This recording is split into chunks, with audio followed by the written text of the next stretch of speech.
আলো camera action. অবশেষে চলে এলো প্রবাসের বহু প্রতীক্ষিত সিনেমা দ্য রাজা সাপের ট্রেইলার।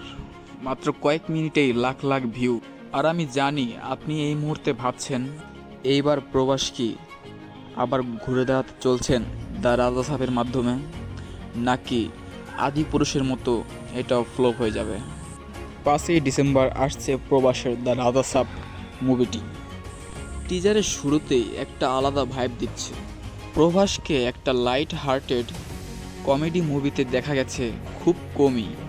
গাড়ির উপরে বসে থাকা সিগনেচার পোস্টটি দারুণ। প্রভাসের অ্যাক্টিং, কমেডি, ফাইটিং, রোম্যান্স সব মিলিয়ে দারুণ।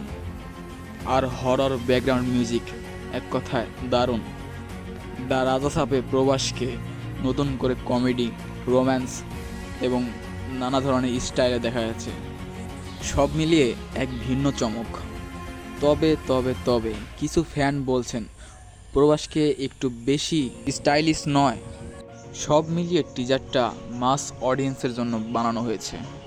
আপনার কি মনে হয় প্রবাসের এই নতুন কমেডি মুভি কি হিট করতে পারবে দর্শকের মাঝে? ট্রেইলার দেখে মনে হচ্ছে কোনো এক রাজা রাজপ্রাসাদের কাহিনী নিয়ে বানানো হয়েছে দ্য রাজা সাব প্রবাসের মুভিটা। দেখা যাক মুভিটা কতদূর কি করতে পারে। আপনারা কি ভাবছেন? এই ট্রেইলার দেখে প্রবাস কি হিট করবে, বক্স অফিস কাঁপাবে সালারের মতো?